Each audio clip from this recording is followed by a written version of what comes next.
Perhaps there have been countless times when you felt strangely out of place. The doorbell rings, someone wants to visit, to sit and chat. But within you rises a discomfort, a quiet resistance, as if every cell in your body is urging you to protect your private space.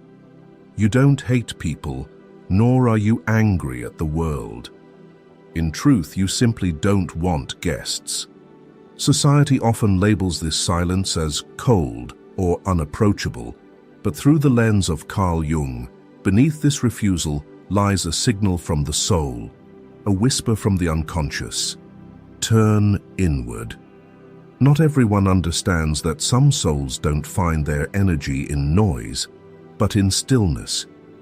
Some hearts only truly come alive when the door is closed, when personal space becomes a sacred sanctuary for energy to regenerate. So, is disliking visitors a sign of rudeness? Or is it, in fact, a marker of a sacred inner journey where the shadow, the archetypes, and your true self are calling out? In this exploration, I will guide you to unravel the mystery behind the discomfort of having guests. Stay until the end, for each journey unveils a new truth, and the answer might transform how you view yourself and the silence you've long concealed. Reason 1. Jung and the flow of psychic energy. Introversion is not social shyness. In everyday life, the term introvert is often misunderstood. People assume introverts are shy, afraid of crowds, or even lacking in social skills. But for Carl Jung, introversion is not a social weakness. It is a structure of the soul's energy. Jung looked at psychology not merely as surface behaviors, but as underground rivers flowing through the unconscious. An introvert is not someone who rejects people, but someone who knows their life source comes not from the external world, but from their inner depths. Imagine two lamps. One is an electric lamp plugged into an external power source, its light dependent on the current flowing from the grid. This lamp symbolizes the extrovert. Their radiance relies on connection with the world, on crowds, conversations, and ceaseless interactions. The other lamp is a torch, its flame burning from an inner core of embers, needing time to smolder quietly before it shines. This is the introvert, whose light comes not from the outside, but from an internal process of self-nourishment. Jung pointed out that every human being is a system of energy. And like in physics, psychic energy follows a law. It is neither created nor destroyed, only transformed. For extroverts, this energy flows outward, seeking life from the world, from social experiences. For introverts, it curls inward like a stream sinking into the earth, silently seeping through layers of stone to nurture an invisible underground spring. So, when forced to open the door to guests, introverts feel as if this stream is blocked, disturbed, and they quickly become depleted. Not because they dislike people, but because they must redirect the energy nurtured within outward, an exhausting expenditure for both body and soul. Think about your day. After hours of work, your mind is like a garden battered by a storm. You return home, craving stillness, like soil needing rest to recover. But when the doorbell rings, a friend stops by, or a colleague unexpectedly visits, that garden yet to heal is trampled upon.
feels stifled, restless, like a plant deprived of sunlight. Jung's explanation is unique. Extroversion and introversion are two poles of psychic energy distribution. One opens outward, the other coils inward. Both are essential for humanity's survival. Without extroverts, the world would lack trailblazers who dive into chaos to build society. Without introverts, it would lack the night watchmen who dig deep, reflect, and keep the inner flame alive. Jung believed humanity's balance depends on the coexistence of both. The fundamental difference lies in how they use their inner space. Extroverts see home as a temporary stop, stepping out into the world to find energy. Introverts see home as sacred, a place where energy is reborn. For them, silence is not emptiness, but a laboratory of the soul, where experiences, memories, and emotions are distilled into understanding.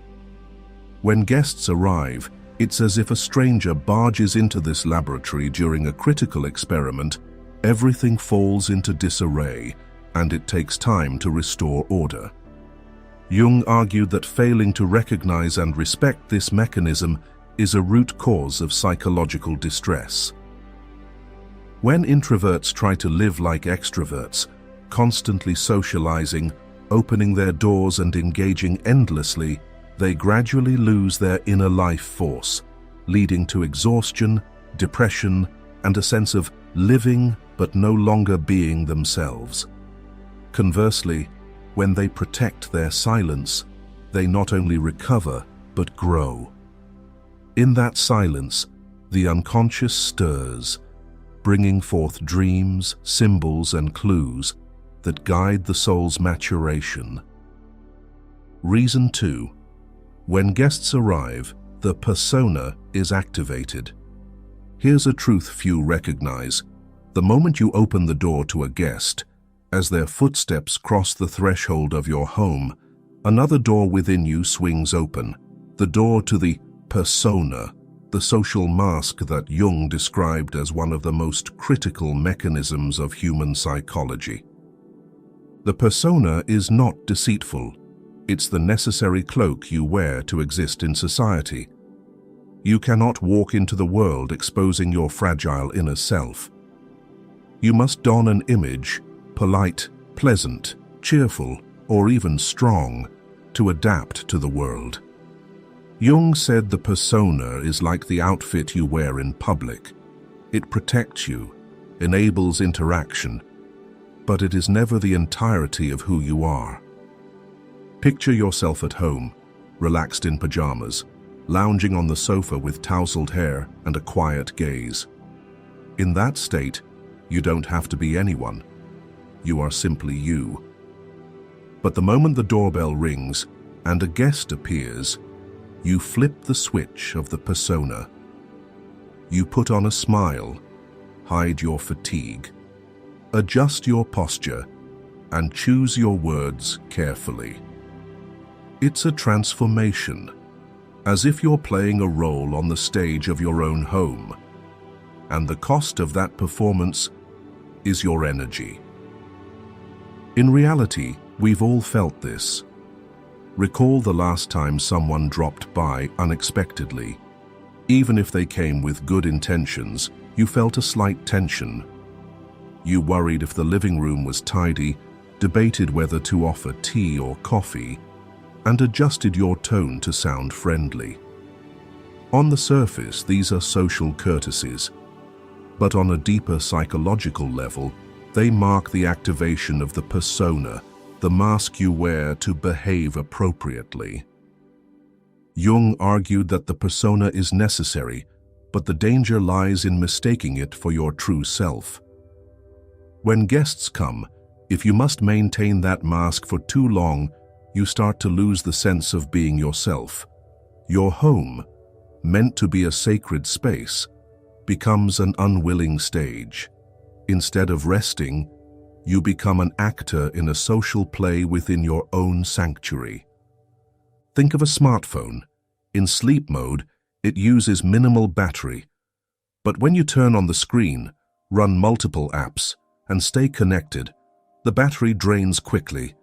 The persona works the same way. Every polite smile, every small talk, every observant glance is like an app running in the background, sapping your psychic energy. If guests linger too long, you feel like you're running low on battery uncontrollably, longing to shut down and recharge. Pause for a moment and recall the last time you felt this way.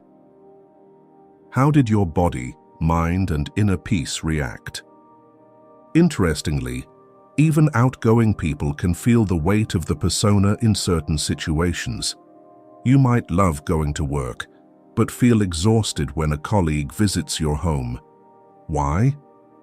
Because at work, you accept wearing the persona's attire, but at home, you believe you can take it off.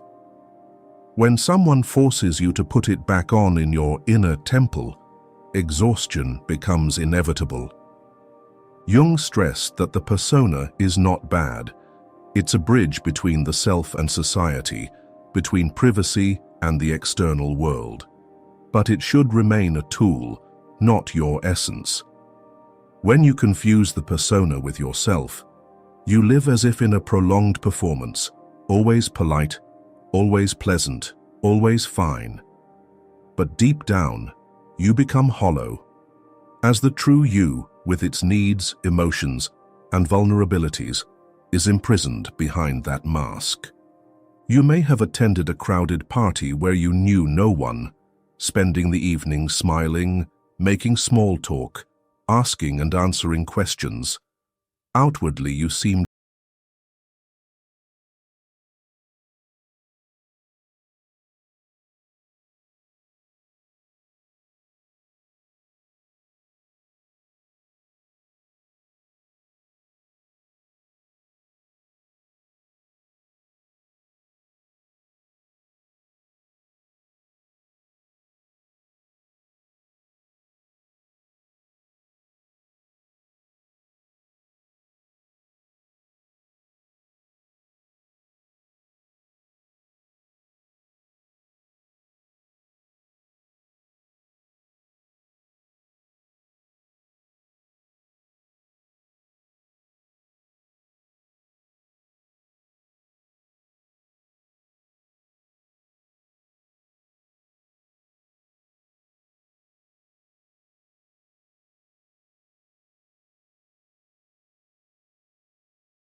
discomfort.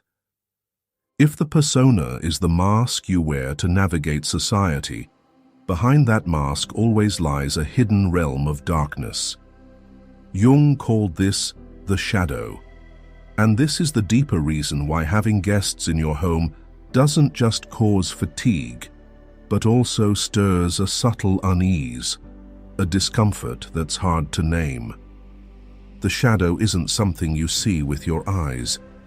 It's like a dark basement room in the house of your soul, where you store everything that doesn't fit the image you and society wish to uphold. It might be the anger you've suppressed, the fears you haven't dared to face, or the aspects of your personality you were taught should not exist. And every time someone enters your space, they don't just step into your living room. They unconsciously knock on the door of that basement. You may have experienced this. While chatting with a guest, they say something perfectly ordinary, but a vague wave of irritation rises within you. You don't understand why you're reacting so strongly. Jung would say that their words have inadvertently touched a part of your shadow, a repressed memory, a facet of your personality you don't want to acknowledge, or even a fear that has lain dormant for years. The other person isn't at fault. They've simply become a mirror, reflecting the parts of yourself you've kept hidden. The shadow is like a clouded mirror within each of us. When you're alone, that mirror lies in darkness, rarely disturbed. But when someone else enters, the light of their presence makes the mirror glint, and the reflection can startle you. This is why we sometimes find someone irritating instantly, even if they've done nothing wrong. In truth, what we can't bear in them is our own shadow speaking. Jung once wrote, "Until you make the unconscious conscious, it will direct your life, and you will call it fate." When a guest arrives and makes you restless, it's not just energy depletion or the burden of the persona. It's the shadow being stirred. And if you don't recognize this, you might think, "I dislike people," when in reality, you're avoiding the unintegrated parts of your own soul. Imagine an old friend visits, sits down, and talks about their successful new job. You smile, but inside, a twinge of envy creeps in. You feel irritated, not because you hate your friend, but because your shadow, the part harboring fears of failure or feelings of inadequacy, has been illuminated. Or consider another scenario. A guest expresses a differing opinion, and you suddenly flare with anger. That anger isn't solely directed at them. It's your shadow, memories, wounds, or traumas being triggered. The shadow is everything we've ever disowned. A child scolded for expressing intense emotions learns to bury anger in the shadows. Someone mocked for daydreaming hides their imagination. A person pressured by society to be strong locks away their vulnerability in the darkest recesses. But the shadow doesn't vanish. It lives within us, and when someone enters our space, their unconscious acts like a flame, casting light on our darkness. The discomfort is a signal that the shadow has been touched. Jung didn't see the shadow as an enemy. On the contrary, he believed it holds the key to growth. For within it lie not only the bad parts we refuse to acknowledge, but also forgotten potentials, creativity, sensitivity, and courage we've suppressed. The shadow is both a burden and a treasure. But to reach that treasure, we must dare to face the discomfort caused by others' presence. Picture a cluttered basement filled with old belongings. Each time someone accidentally brushes against it, dust swirls, light spills in, and you feel uneasy at the chaos. But if you dare to step inside, clean and organize, you'll uncover precious things long forgotten. The shadow is the same. The discomfort stirred by others is an invitation. It's time to look into that dark basement. So why do guests, in particular, so easily awaken the shadow? Because when someone steps into your home, the symbol of your soul, they bring their energy, stories, memories, and wounds. All of these collide with your own energy. In a seemingly harmless conversation, two unconscious minds touch, and sometimes that touch stirs layers of memory you thought were buried deep. This unconscious collision creates the restless feeling that's hard to explain when guests arrive. Jung would say, instead of hastily blaming the other person, listen to your shadow. It's telling you where you still need healing. But facing the shadow is never easy.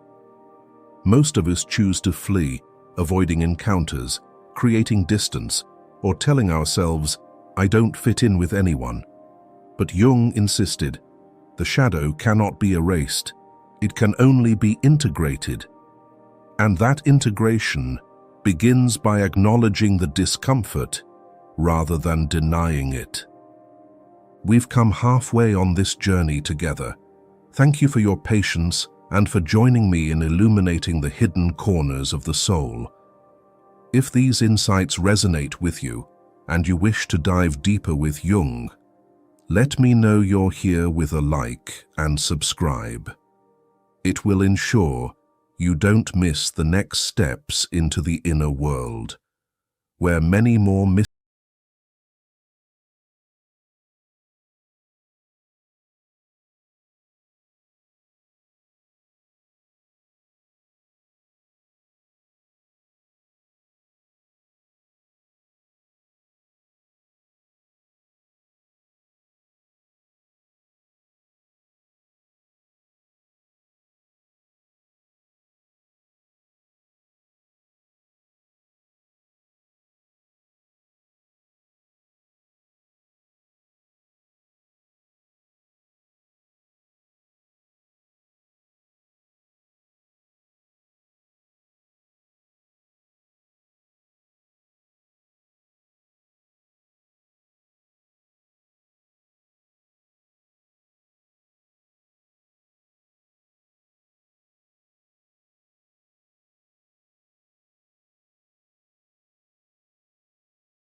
of organizing, healing, or balancing. Their presence is like a heavy hand disrupting the delicate threads you're weaving within. This is especially vivid for sensitive individuals. They're not just bothered by noise, but by the shift in the atmosphere of the house when guests arrive. What is this atmosphere? It's the psychological energy field, something the unconscious senses, even if the conscious mind cannot name it. Guests bring their stories, moods, and invisible tensions, and all of these linger in the space. After they leave, many introverts say it takes hours, even days, to restore the house's tranquility. For them, this isn't weakness, but a refined sensitivity to the intrusion into their soul's temple. In analytical psychology, protecting the house is not just about guarding privacy, but about safeguarding the self, Jung's term for the center of the psyche, where consciousness, unconsciousness, shadow, and anima animus find balance. When the house is disrupted, the self feels disordered. Thus, a strong reaction to guests isn't a bad temper, but an instinctual reflex to protect the soul's core. In modern life, you may have felt this. After a long day, you want to return home, close the door, and sit in familiar surroundings. But when someone visits unexpectedly, you feel invaded. Not because you dislike them, but because the house, the symbol of your wholeness, has had its rhythm disrupted. Many describe this as feeling like someone walked into your bedroom before you could tidy up. Your deepest privacy has been touched. Jung observed that in many cultures, the house is tied to the sacred.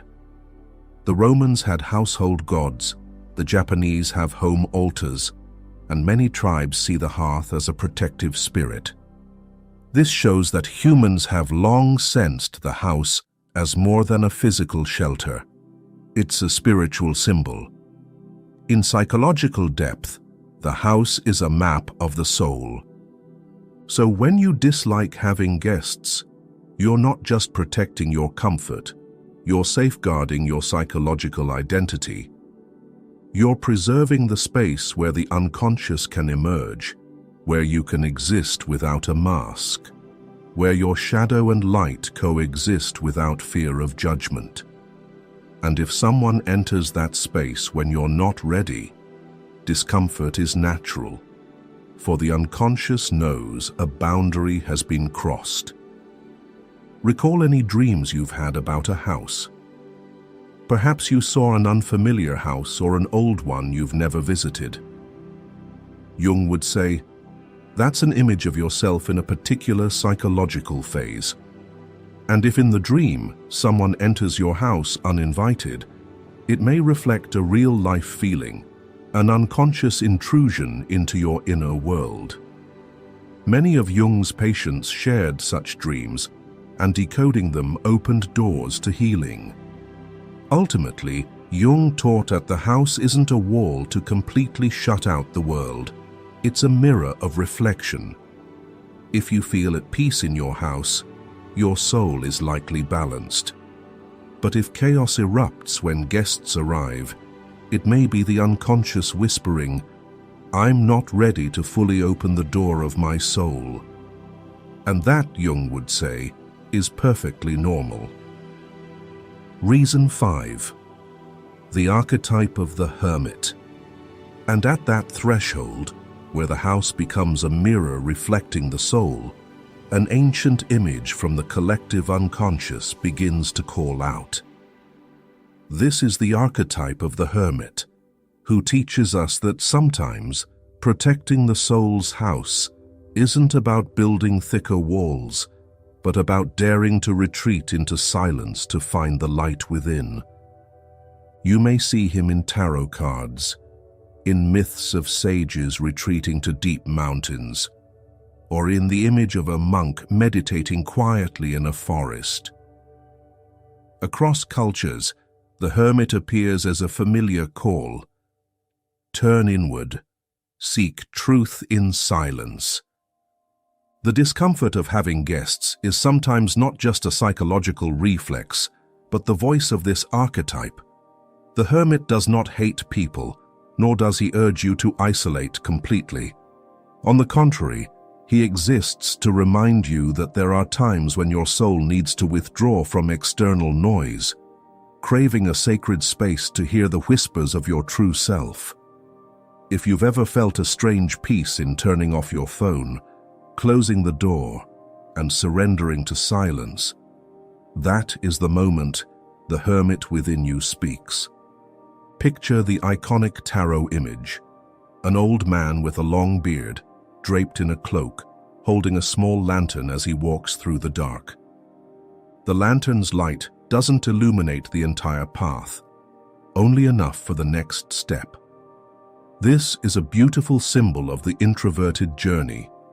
When you refuse guests, when you choose silence over noise, you are like that hermit, not chasing the dazzling lights of the public square, but daring to walk through your own darkness, guided only by the faint but true light of your inner self. Close your eyes and imagine holding that lantern in your hand. Its light isn't enough to reveal everything, but it's enough to show where you stand.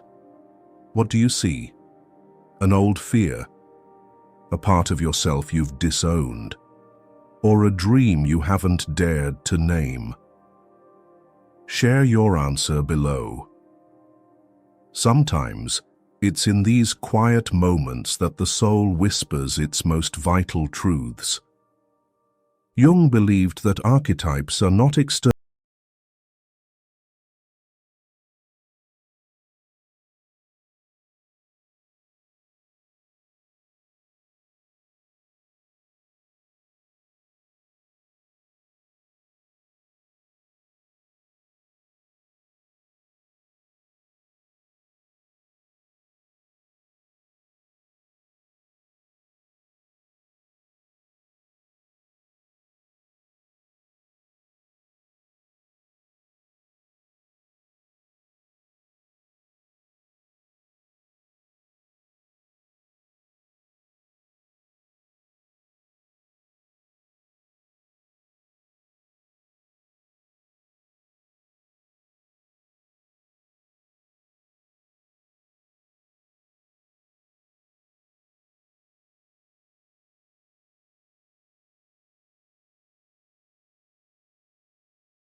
version of you.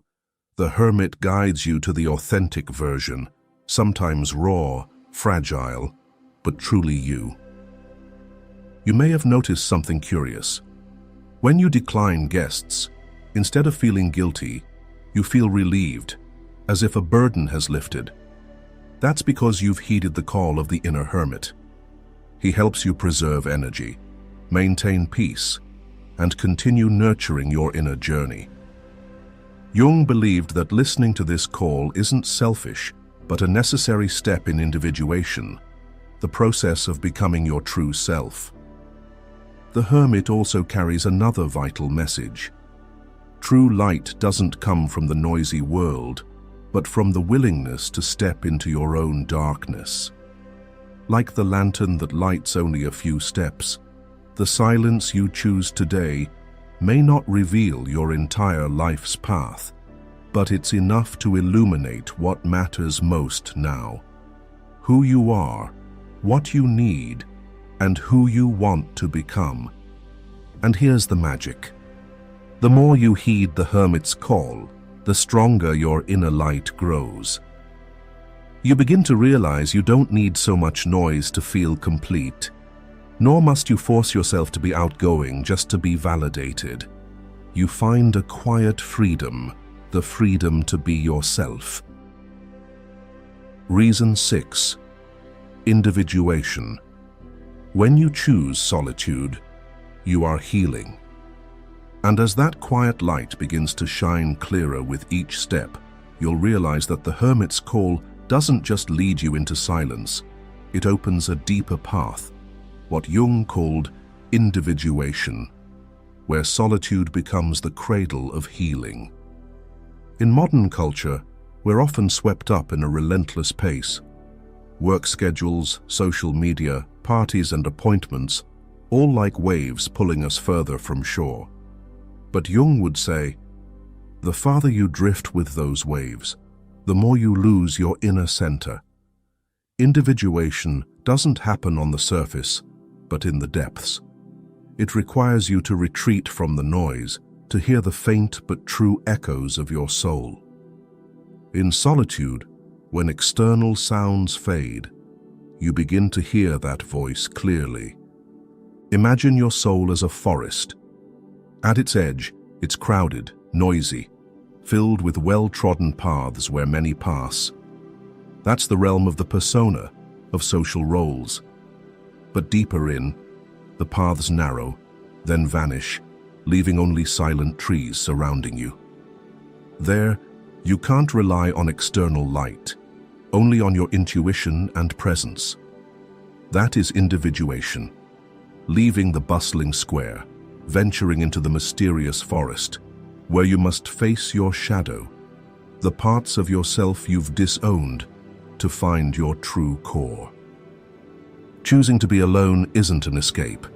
It's a healing ritual. When you decline guests, when you close the door, you create space for the unconscious to work. In that stillness, dreams emerge, symbols arise, buried memories resurface. And instead of being pushed away, they're seen, accepted, and integrated into the whole. Jung called this the integration of the shadow, a crucial step in becoming whole. You might spend a weekend alone, skipping gatherings, staying home to read, journal, or walk by yourself. Others might think you're withdrawn or lazy, but inside, you feel something aligning. Tangled thoughts become clear. You recall things overlooked. You touch sorrows yet to be named, and in that silence, you feel lighter, as if healed by an invisible remedy. This is individuation in everyday life, quiet, unassuming, but profound and transformative. It's vital to understand that individuation doesn't make you a perfect version without flaws. Instead, it makes you more authentic, a person with both light and shadow, joy and pain, strength and vulnerability, all integrated into a unified whole. And this authenticity is the foundation of healing. True suffering doesn't come from having dark parts, but from denying them. When you dare to sit alone, to listen to even the most uncomfortable parts, you activate the soul's most powerful healing mechanism: acceptance. Jung once said, "Loneliness does not come from having no people around, but from being unable to communicate the things that seem important to oneself. Only by choosing solitude can you hear those things." In that moment, solitude becomes the gateway to individuation, where you begin a conversation not with the world, but with your soul. Many fear that declining guests or choosing silence will make them seem odd. But Jung would say, the moment you stop seeking external approval, you truly begin the journey to become yourself. Individuation doesn't happen in the crowd's consensus, but in the courage to walk alone. And paradoxically, only when you become yourself can you connect authentically with others. That is the greatest wonder of individuation. The solitude you once feared becomes the cradle of healing. When you dare to choose it, you lose nothing. You're creating space for your soul to organize, heal, and grow. And when you emerge from that silence, you're not the same. You're more real, stronger, and closer to yourself. If you take one thing from this journey, let it be the right to return to your center without permission. Not everyone understands your quiet rhythm, and that doesn't make it less true. Treat silence as a companion. Open the door to it daily, even if just for 5 minutes of breathing, an evening without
Some people enter your life and leave like a fleeting breeze.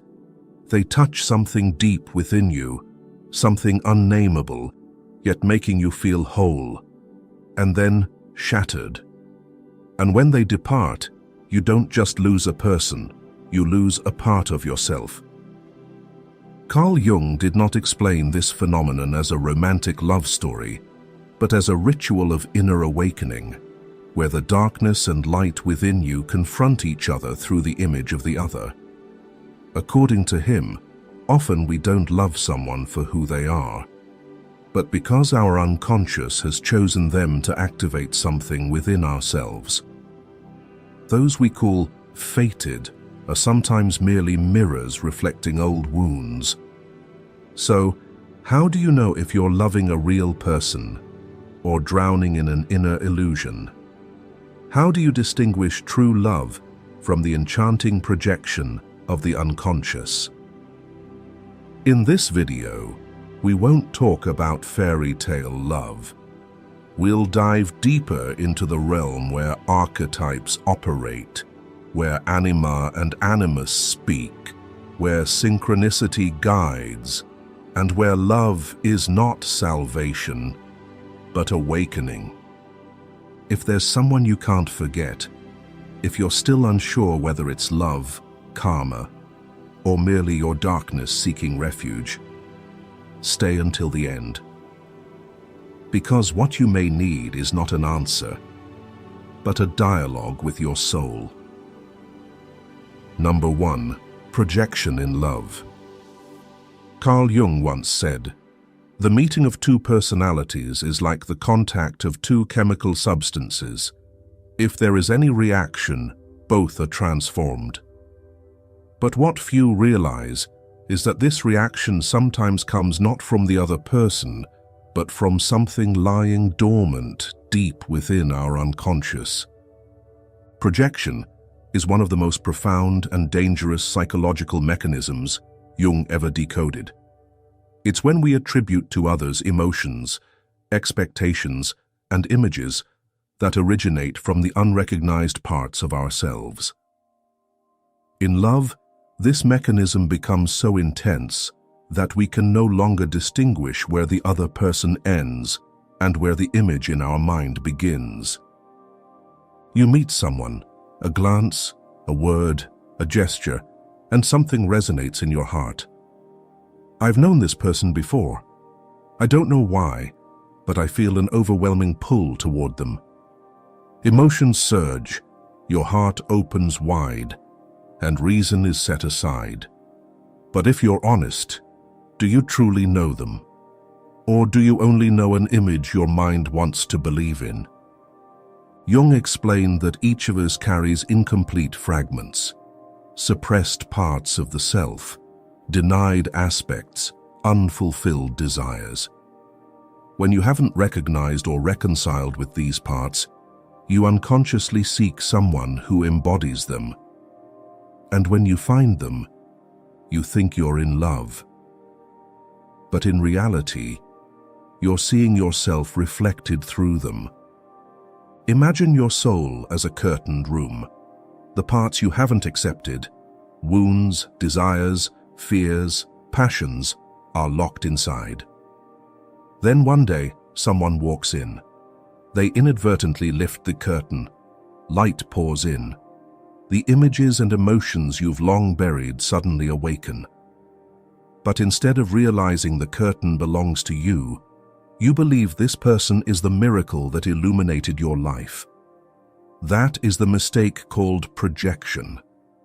The truth is, many fated relationships aren't based on a deep understanding of the other, but on an idealized image you've draped over them. They become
in what you believe to be the most sacred. Love at first sight, an uncanny sense of familiarity, an inexplicable obsession with someone nearly a stranger. But if you don't awaken in time, you'll love an image woven by the forgotten parts of your soul, not the real person standing before you. One of the clearest signs of projection is the feeling of knowing them from a past life. You meet someone and feel an instant bond, as if an invisible thread ties you to them. But Jung warned, such intense, sudden connections are often a sign of the unconscious activating a deep archetype within you. It might be the shadow of a distant mother, an absent father, or the ideal person you've always believed would come to heal you. Ask yourself, am I seeing them as a real person or as a dream brought to life? If you can't bear their flaws, if a single mistake devastates you, you're likely loving an ideal you've imposed on them, not them. And that ideal, of course, is impossible. No one can live under the weight of an illusion. Another sign of projection is obsession and excessive emotional dependency. You find yourself constantly checking your phone, anxious when they don't reply, lost without them by your side. But what you don't realize is that you're not truly afraid of losing them. You're afraid of losing the part of yourself you've placed in them. When you hand over your soul for someone else to hold, you can't help but fear. And you call that love. But love doesn't make you tremble from lack. It makes you steady because it's there. Projection also reveals itself in how you react when they no longer fit the role you expect. When they become distant, cold, or simply not as perfect as you imagined, you feel disappointed, disillusioned. But what's truly collapsing isn't love. It's the image you wove in your unconscious. The final and most profound sign is that the relationship doesn't help you grow, but traps you in old emotions. Abandonment, fear of not being loved, the need for validation.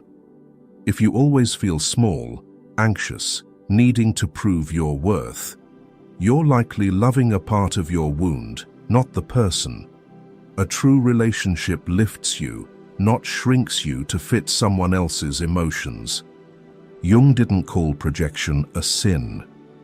He said it's the first step of love, but not love in its entirety. Recognizing you're projecting doesn't mean your feelings are false. It only means you're being called to look deeper, to love more consciously, to break free from old patterns with new faces. So, if you're in love and feel pulled in like a whirlpool, if you feel, I can't live without them, if you're hurting because they're no longer like they were at the start, don't rush to call it fate. Ask, am I loving this person, or the part of myself I've never dared to face?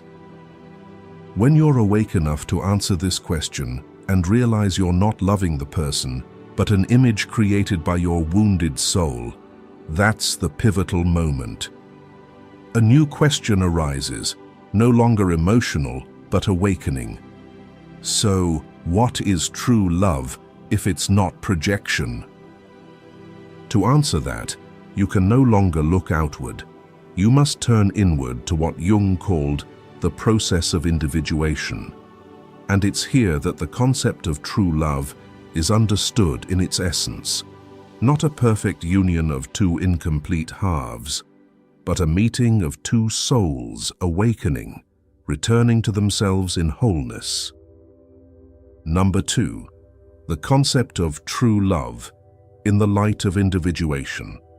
Carl Jung did not define love as a passionate emotion or a fated connection between two wandering souls in the universe. For him, true love is not the merging of two people into one, as we often call the other half, but the meeting of two beings on a journey to become their fullest selves. and that journey is called individuation. Individuation is the return to the center of your inner self, where you no longer live according to the images imposed by society, family, or your past. It is the process of accepting both the light and the darkness within you, integrating the fragmented parts of your psyche to become a whole person. Only when you are on this journey can love be true. Everything before that, no matter how intense, is likely to be projection, dependency, or the repetition of unhealed wounds. Someone who has not begun the process of individuation loves to be filled, to be saved, to have their worth validated. They love like a child seeking a mother, like a soul missing its half. But love does not come to make you less lonely. It comes to teach you to be alone without breaking, to be with yourself without needing someone to prove you're worthy. A person who is not yet mature in their soul will seek in others the parts of themselves they've never allowed themselves to claim. In contrast, someone undergoing individuation loves not to possess, but to coexist. Jung once said, "The privilege of a lifetime is to become who you truly are." And there is no true love if you are still living as a false version of yourself, a mask, a borrowed persona to be loved, to be accepted. When you love from a place that is not truly you, the person who loves you cannot love the real you either. Only when you shed those layers of defense, confront your fears,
but a doorway to see what remains unintegrated within you.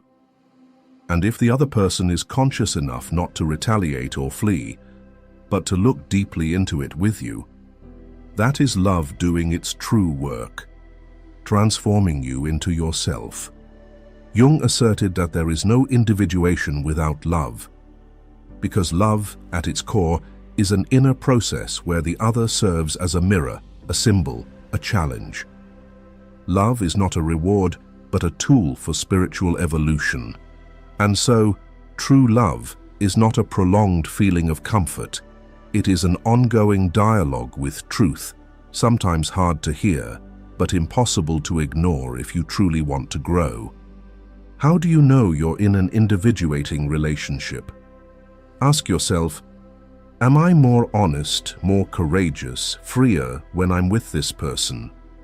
If you dare to show up with your vulnerability and authenticity, and they still see you as worthy not because you're perfect, but because you're striving to be real, then you're not just loving.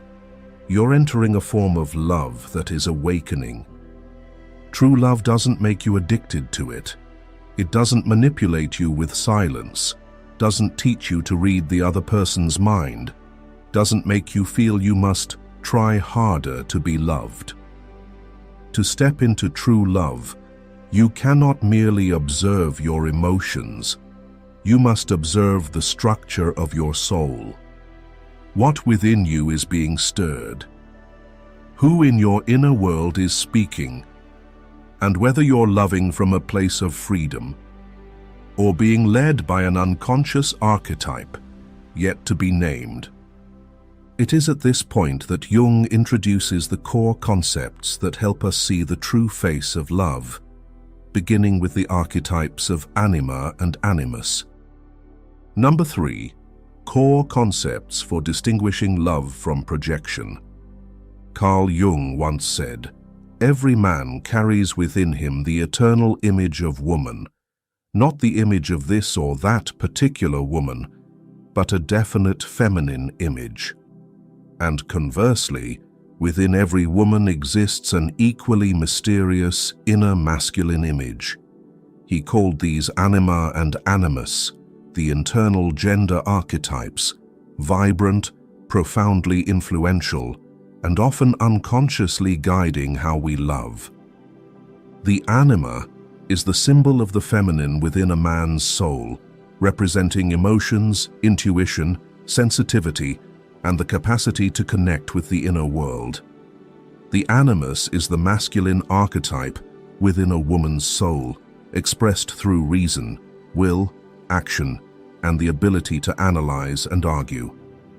These seemingly opposing entities not only reside within us, they shape the kind of people we're drawn to, how we love, and even how we hurt. In contemporary psychology, Jung's concept of anima-animus projection can be viewed through the lens of attachment theory and family systems theory. Practically speaking, we could say that when we haven't integrated our inner gender archetype, we often choose partners based on an emotional pattern pre-programmed by our nervous system from childhood. For example, a man who hasn't integrated his anima might become enamored with a gentle, mysterious, profound woman, not because of who she is, but because she awakens the feminine part he has suppressed, forgotten, or feared.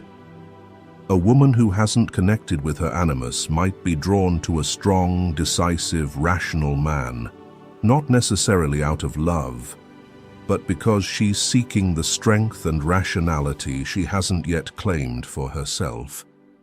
From this psychological perspective, the person you choose to love often embodies emotional traits that contrast or compensate for the missing role in your family of origin.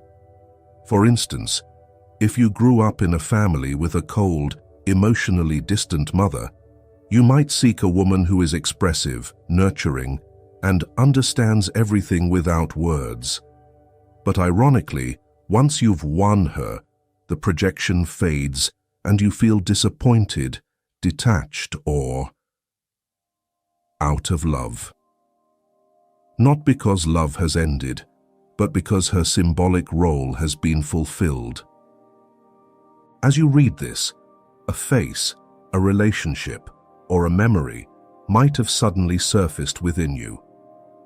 Don't brush it aside. Share it with us, as it might be the first clue to seeing what your heart has kept hidden. This is the tragedy of relationships that feel fated but end in bitterness. Not because the love was false, but because the person loved was never seen as the real human being they are. Imagine your soul as a house with two wings, one masculine, one feminine, and you've only lived in one half. Then one day, someone knocks on the door on the other side. They don't come to stay forever. They come to suggest it's time to step into the other half of that house, to integrate the forgotten part, so you no longer seek it outside yourself. Thus, true love isn't about finding someone who has everything I lack. It's about meeting someone who gives you the courage to face what you've never dared to claim within yourself. And as you gradually integrate your anima or animus, you no longer love out of lack or become enchanted by mesmerization. You begin to love from a place of wholeness, freedom, and clarity. However, inner light cannot be found solely through the idealized archetypes we project outward. Because alongside the inner lover, there's another figure always present in the shadows of the soul, the part we fear, avoid, or outright deny.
Shadow waits for its door to be opened. Yet we often love wrongly, hurt deeply, and blame the other instead of asking, what part of me chose this person? And why?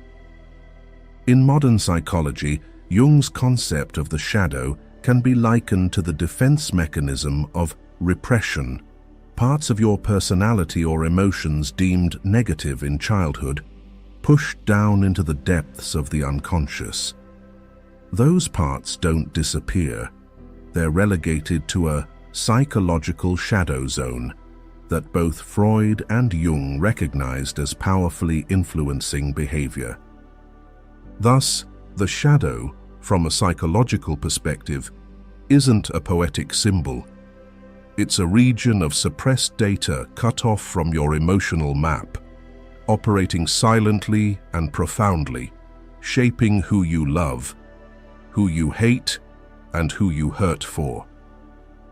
And sometimes it's those rejected shadow fragments that send out invisible signals, leading you to encounters that seem random but are deeply symbolic.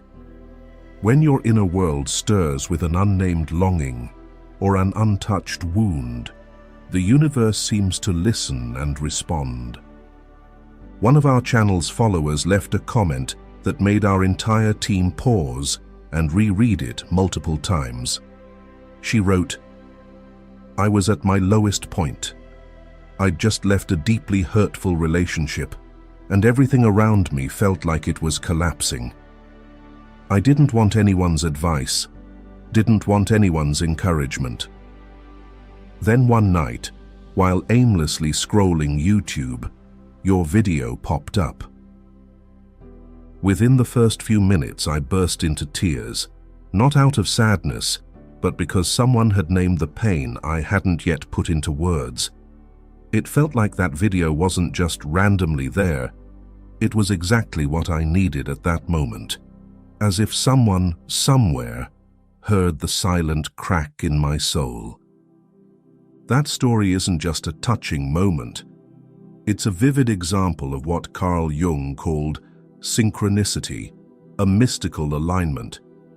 He described it as a meaningful coincidence between the inner world and external events, unexplainable by ordinary cause and effect. Thus, synchronicity isn't merely a matter of fate. From a deeper perspective, it's a resonance between the frequency of your unconscious and the rhythm of the universe. When you reach a certain threshold in your inner journey, whether it's accumulated pain or a quiet awakening, you emit a signal. And the universe, like a vast field of resonance, responds by sending people, situations, or challenges that match that energy. In other words, the person you meet doesn't come to you. They echo from you. They are the reverberation of what you're longing for or avoiding. If you're on a journey to reclaim your self-worth, you might meet someone who makes you question everything you thought you'd built. If you're ready to open your heart, you might meet someone who feels like coming home. But don't be mistaken. Synchronicity doesn't arrive to indulge you. It arrives to awaken you. Imagine yourself as a silent string. When someone comes near with the right energy, aligning with the right pain, lesson, or symbol you need, the string within you vibrates. You call it love. But at a deeper level, it's the resonance between an awakening self and a living symbol sent to spark the process of individuation. Modern psychology also acknowledges that random yet meaningful events can create emotional turning points because they strike at the moment you're opening up. Like an inner door long locked, the timely arrival of a person can break its hinges. But the catch is, that door doesn't open because they knocked so well, but because you were ready to hear the knock. However, there's an uncomfortable truth. You can't fake readiness to trick the universe. Synchronicity doesn't happen because you wish for it, imagine it, or plaster your walls with positive affirmations. The universe doesn't respond to the desires of the surface ego. It only responds when real change begins in the unconscious. If you're still avoiding your fears, repressing your shadow, or wearing masks in relationships, no matter how much you crave a fated encounter, what you meet will only be a faithful reflection of where you stand in your current journey. Nothing more, nothing less. And here's the most crucial truth Jung left us about synchronicity. Not every timely arrival is meant to stay. Some people come only to open the door, then leave, so you can learn to accept and see what's within yourself. Number 4. Practical questions for recognition. So, how do you know if you're loving a person or merely loving a fragmented part of yourself? How do you distinguish between a genuine connection and the enchantment of the unconscious? There's no single formula, but there are questions honest enough, deep enough, and uncomfortable enough to help you begin untangling the threads of emotion you're holding. Below are psychological practice questions. If you dare to face them honestly, they can reveal the boundary between awakened love and blind projection. Now, if you're ready, comment, "I'm ready," so we can begin together. Question 1. What is it about this person that draws me in so intensely that I can't explain it? Answer by looking deeply, not with surface reasons like they're kind, they're smart.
The sense of sanctifying the other.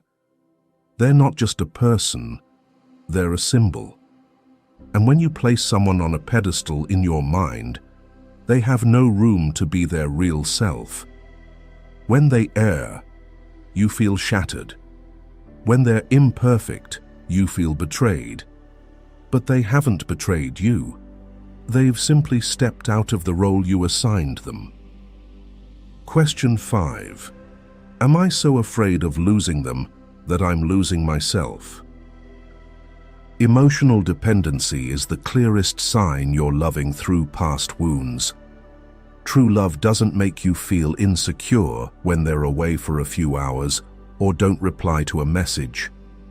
If you're constantly pulled into feelings of, I'm not enough, they'll leave, or I need them to feel worthy, stop. This isn't love. This is your body replaying an old memory, the memory of a child who had to trade parts of themselves to be loved. Question 6. Do they truly understand me, or only the version I'm trying to be? In projection, you don't show up as yourself. You show up as an edited version tailored to their needs. Do they love your strength? You hide your exhaustion. Do they love your independence? You suppress your need to lean on someone.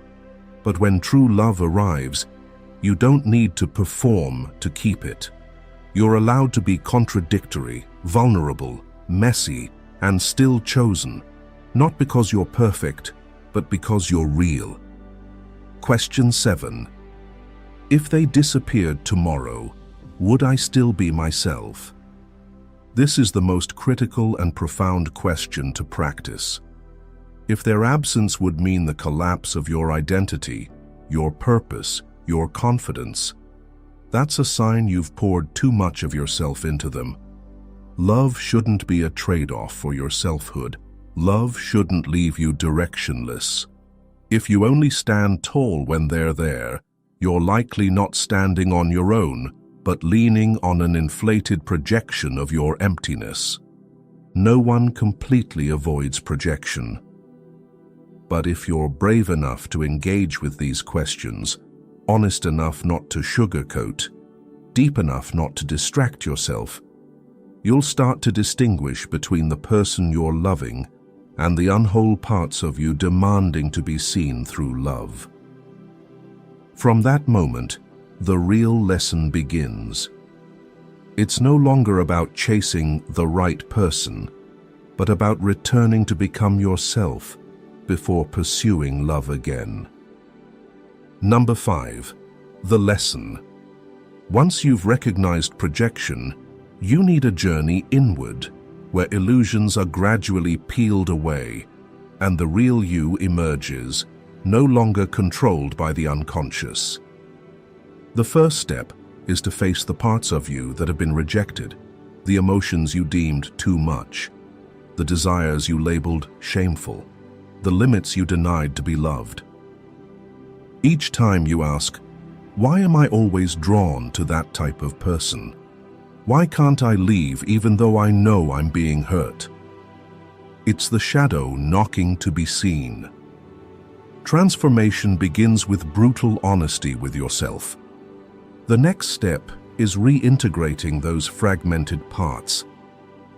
When you realize that the vulnerable anima in you was suppressed by the need to be strong to survive, or the decisive animus was labeled selfish, you will see that you no longer need to find someone to embody those qualities for you. You begin to rebirth those parts from within, and from there, the person you love ceases to be a projection of your lack. They become someone you can see and choose clearly. Jung said, "We meet ourselves time and again in 1,000 disguises on the path of life. And nowhere do you reflect yourself more clearly than in a relationship. So, every time you step into love, don't just ask, do they love me? Ask, who am I when I love this person? If the answer is, I get to be myself, without pretense, without shrinking, without sacrificing my soul to keep them, then it's no longer projection. That's true love. The path from projection to true love is a journey against the current, from the images you blindly attach to others, back to the center of yourself. Love is no longer a search, but a companionship between two souls who have learned not to deny themselves. And then, you must accept that no matter how far you go, there will still be times when the other leaves. They may choose a different path, a different level of consciousness, or simply, your journeys only intersected for so long. It will hurt deeply, and I understand that, but what matters is that you learn to reframe your perception of that loss. You no longer see someone's departure as proof that you're not enough, unlovable, or flawed. You understand that someone can leave your life, but no one can take the part of you awakened by their presence. Few loves last forever, but the transformation they spark within you can. And if you emerge from a relationship still holding on to yourself even more deeply, more authentically, then you haven't failed or lost, you've grown. Love, ultimately, is not a destination, but a torch lighting the way. It guides you through psychological territories you might not dare touch alone, the realms of wounds, desires, and rejected shadows. Every person you've loved, lost, or longed for is not just a relationship, but a doorway. And every time your heart stirs, in pain or passion, the universe whispers, "It's time."